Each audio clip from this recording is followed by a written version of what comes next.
2022 has been an interesting year in pro wrestling. There has been an insane influx of news, some good, some the opposite of good, but I don't want to end this year on a down note. So with the final week of the year coming to a close, I would like to take this opportunity to draw attention to some of the amazing things in this world of wrestling that may have been overshadowed by the bigger, more negative headlines this year. 2022 is a fantastic year for wrestling. The quality of in-ring performances continue to get better and better all over the world, and there has been no shortage of incredibly emotional, highly dramatic moments to remind us all of why we fell in love with this thing called wrestling in the first place. This list is going to heavily focus on wrestling that would have taken place outside of WWE and AEW, so some of you may have seen them, and to you I say well done. But to the rest of you, I'm Tempest hailing from partsFUNknown, and these are 10 awesome wrestling things you missed in 2022.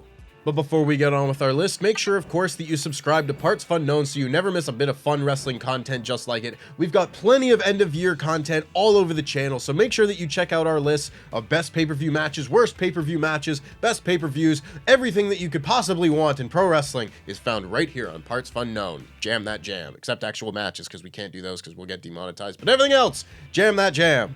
Honorable mention, Denise eliminates Sean. Denise hit Sean right in the dick.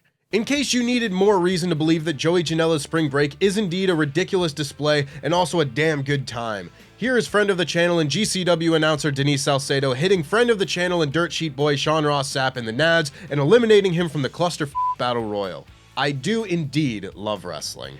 Number 10, The Wrestling Club. Speaking of loving wrestling, there are few things more special than the genuine excitement of a child. At least that's what Luke Owen DAD tells me.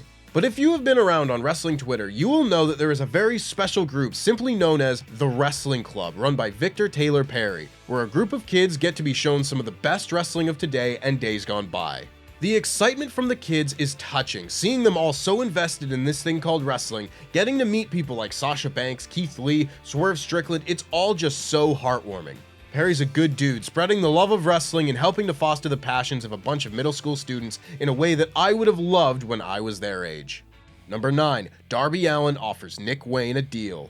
A lot of fans have been exposed to many of the independent and international scene's best in 2022. Whether it be Konosuke Takeshita, AR Fox, or Willow Nightingale, loads of stars got eyes on them for the first time, with crowds getting more and more behind them each time. And let me just say, you ain't seen nothing yet until you see Nick Wayne.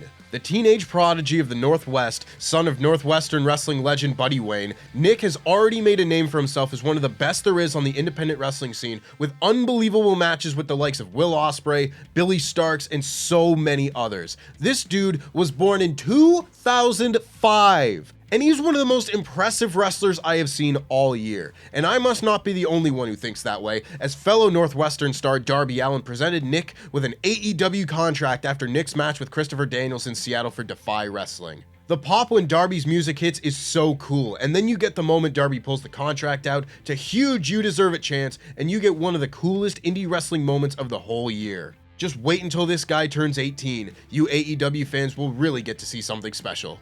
Number 8, Julia's 5-star Grand Prix. There are few promotions who had a more consistently excellent 2022 than Stardom. The undisputed rulers of women's wrestling, home of the best women's matches bar none the world over, and the biggest all-women's tournament of the year, the 5-star Grand Prix. Julia has been a fantastic performer for quite some time now, but when I asked on Twitter what everyone's favorite wrestling moment of the year was, so many people said Julia's journey to winning the 5-star Grand Prix. The tournament is a round robin with 2 blocks akin to New Japan's G1 Climax, and it was during this run of matches against some of the best names in women's wrestling, Mayu Iwatani, Suzu Suzuki, Starlight Kid, Mina Shirakawa, that Julia managed to garner 16 points to make the final, where she delivered maybe her best performance of the whole tournament against Tam Nakano. I truly cannot emphasize enough that Stardom has had an incredible year, and if you want a gateway into the promotion, watching all of Julia's tournament matches will be a great place to start. Number 7, Suzuki-gun breaks up.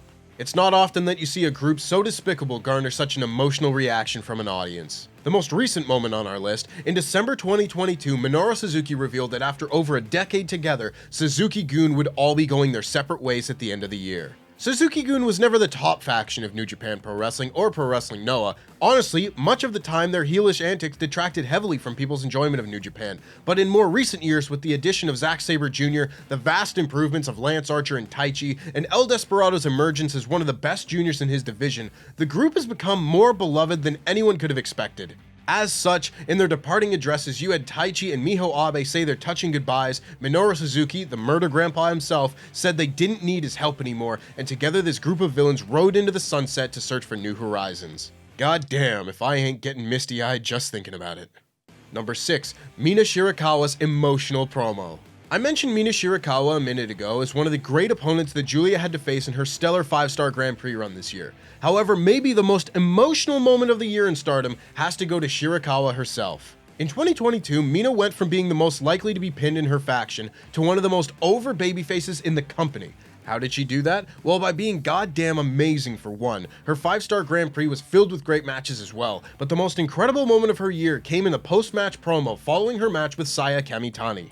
Mina sits there in tears with her teeth missing and her jaw broken and gives the babyface promo of the year, saying that every time she's thought to herself that she can't do it anymore, that's what she uses to keep going because her dreams are her hope, and if she doesn't keep going then she's not a pro wrestler. Inject this babyface fire into my veins! This is one of the most incredible promos of the year, and at just 1 minute and 20 seconds, you have no excuse not to check it out. Number 5. Viano 4 loses his mask. There are few things in wrestling quite as spectacular as a truly monumental mask versus mask match. We got one of those indeed at AAA's Triple Mania 30 event, an excellent display of lucha libre that anyone wanting to check out the style must see. Viano 4 was going to be near the end of his career no matter what the outcome of this match was going to be. He is 57 years old and a true legend of lucha libre, and on this night he had the unenviable task of trying to wrest the mask away from AEW World Trios champion Pentagon Jr. Pentagon would ultimately get the win, but there are two lasting images that truly make this one of the most awesome wrestling moments of the year. Viano standing unmasked before weeping peers and fans, and this shot of Penta holding his mask covered in blood. Are you going to tell me that this isn't the most metal thing you have seen in wrestling all year? Because holy sh**. Tell me when we get this Penta in AEW, please. There have obviously been better matches in Lucha Libre this year, but you will not find a more emotionally significant moment, maybe in all of wrestling, than this one in 2022. Number 4. Will Ospreay vs. Michael Oku. I've strayed away from including specific matches on this list, especially ones that were included in last week's list of every 5-star match of the year, but there will be a few exceptions, one of which is this match here. Will Ospreay's 2022 was filled to the brim with great matches. The man was having 5-star classics at your local indie just because he could. But while I could talk about Ospreay's stellar G1 climax, complete with the final match with Kazuchika Okada, I would like to highlight this match with Michael Oku from Rev Pro High Stakes. While I was writing said list of 5-star matches, no match completely floored me and had me on the edge of my seat quite like this one. Some people may not be a fan of Will Ospreay and his style, and that's fine, but you have to watch this match for the performance of Michael Oku. In the ring, this is probably the best babyface performance of the whole year. From Ospreay attacking Oku's family at ringside, bloodying him and sending him flying into the timekeeper's table, this is the match at the top of Tempest's recommendations for 2022. Number 3. Jun Kasai's promo to El Desperado. For those unfamiliar with the name Jun Kasai, first of all, watch our list of craziest places wrestling matches have ever taken place because he pops up in there, but he is one of the biggest icons of the deathmatch style still working in wrestling today. On September 12th, he and El Desperado capped off years of rivalry with the best deathmatch of the year, and that even sounds a bit diminutive because this is one of the best matches of the year, full stop. What may have been better though was the post-match promo from Kasai. Both men bleeding, Desperado's mask completely ripped off, and Kasai delivers my promo of the year. This is translated, of course, but I will read this word for word. Before we fought, you said you didn't care if you lived or died in this ring. Don't be a fool. Death should be welcomed by no man. There are countless who yearn to live but are doomed to an early death. Here you are, surrounded by friends, cheered on by this massive audience. You've fulfilled your dream of joining New Japan, rose to the highest ranks of the junior division. You're living your best life possible. So don't tell me that you'd gladly risk it all, you fool. We, pro wrestlers, may not fear death or pain. We accept that every time we step into this ring. Chills!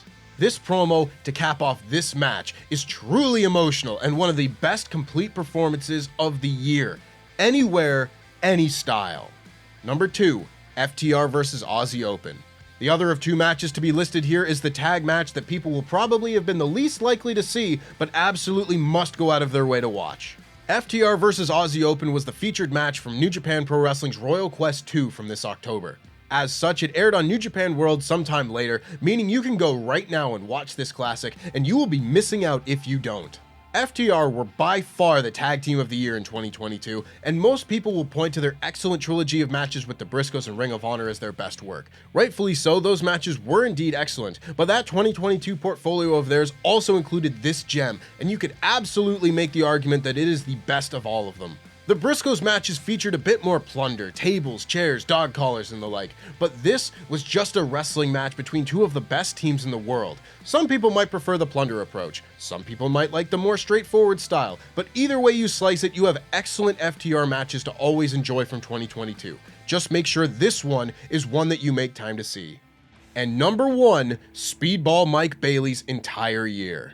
Somewhat buried beneath all the wrestling news in 2022 has been Impact Wrestling chugging along with casual greatness. Masha Slamovich and Jordan Grace had a great match at Bound for Glory. Josh Alexander has basically put Mr. Impact Wrestling on his resume with an excellent world title run, but the biggest standout to me, and the most important bit of wrestling to check out in 2022 if you haven't seen it, has been the work of Speedball Mike Bailey.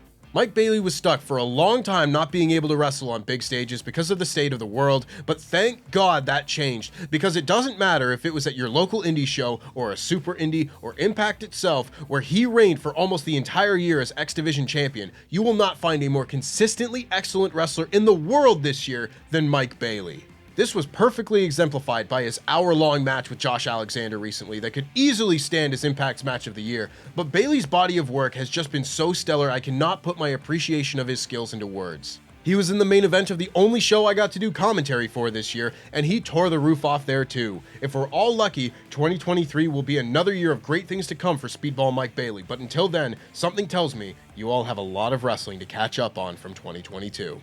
And that's our list. Make sure, of course, that you subscribe to partsFUNknown right here, where you can check out all of our end-of-year content and survival series. We've got 2 episodes of that out right now, and we'll have another one coming at the start of January, so make sure that you're subscribed so you don't miss a single one. Until then, have a happy new year. Jam that jam.